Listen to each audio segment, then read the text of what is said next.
শুরুতেই আপনাদেরকে একটি ছবি দেখাবো এবং সেটি হচ্ছে আমাদের পর্যটন শহর কক্সবাজারের। সেখানে পানি থই থই একটা অবস্থা। দৈনিক প্রথম আলো এই ছবিটি চেপেছে এবং তাদের যে প্রতিবেদন, সেই প্রতিবেদনে তারা কক্সবাজারের এই ডুবে যাওয়ার কয়েকটি কারণের কথা উল্লেখ করেছে। সেই কারণগুলো যদি আমরা প্রথমে পড়ে আসি তাহলে এই ভিডিওটিতে কথা বলতে সুবিধা হবে। তারা ৩টি কারণ এখানে বলেছে। তার একটি হচ্ছে যে শহরের অভ্যন্তরে ১০-১২টি পাহাড় কেটে ঘরবাড়ি তৈরি হিড়িক, পাহাড় কাটার মাটি বৃষ্টির পানির সঙ্গে নেমে সড়কের দুই পাশের নালা ভরাট করে ফেলে, কিন্তু পাহাড় নিধন বন্ধ হয় না। ২ নম্বর কারণটি হচ্ছে যে পৌরসভার নালাগুলো ময়লা আবর্জনায় ভর্তি, ঠিকমতো পরিষ্কার হয় না। ভারী বর্ষণের সময় পানি নালা দিয়ে নদীতে যেতে না পেরে সড়কে উপচে পড়ে জলাবদ্ধতার সৃষ্টি করছে। এবং ৩ নম্বর কারণটি হচ্ছে শহরের অভ্যন্তরে পানি চলাচলের ৬টি খাল সহ অন্তত ১৪টি নালার বিভিন্ন অংশ অবৈধভাবে দখল করে দোকানপাট সহ নানা অবকাঠামো তৈরি হয়েছে। পানি চলাচলে প্রতিবন্ধকতার সৃষ্টি হয়ে জলাবদ্ধতার সৃষ্টি করছে। মানে দেখুন, একদিকে পাহাড় কাটা হচ্ছে, অন্যদিকে দখলবাজি চলছে, আবার যে নালাগুলো আছে সেগুলো পরিষ্কার করা হচ্ছে না। একটি পর্যটন শহরে কত করুণ ব্যবস্থাপনা হতে পারে তার একটা উদাহরণ হচ্ছে এই কক্সবাজার। এবং আমাদের পর্যটন খাতের বিপুল সম্ভাবনা থাকার পরও কিন্তু এই খাতটি বিকশিত হয়নি।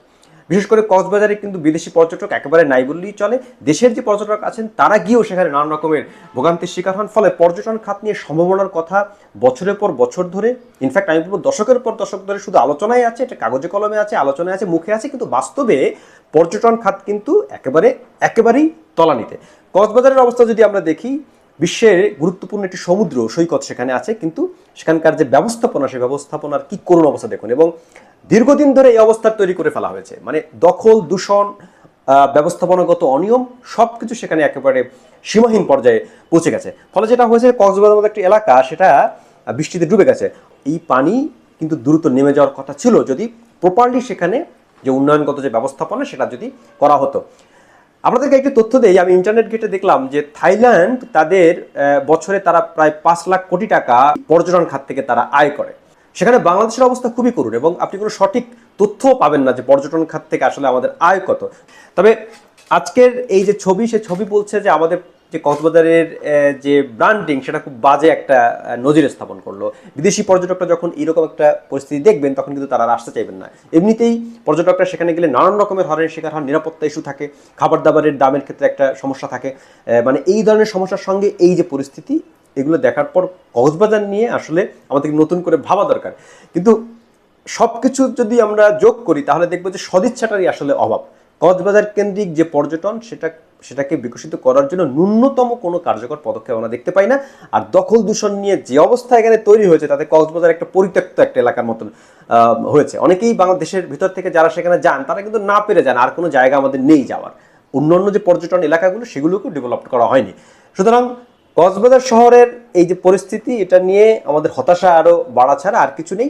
আর পর্যটন খাত নিয়ে শুধু এই কাগজে কলমে বা মুখের কথায় কোনো কাজ হবে না, রিয়েল যে পদক্ষেপ সেটা নিতে হবে। কক্সবাজারের সেই সম্ভাবনা এখনও আছে। মানে আপনি দেদার দখল দূষণ করছেন, আপনি পাহাড় কাটছেন, আপনি নালা নর্দমা ঠিক মতো পরিষ্কার করছেন না, সেগুলোকেও দখল করে বাড়িঘর তৈরি করছেন। তা প্রকৃতির উপরে এইরকম নির্মম অত্যাচার করে আপনি একটা পর্যটন এলাকা কি করে গড়ে তুলবেন? কক্সবাজার নিয়ে নতুন করে ভাবতে হবে।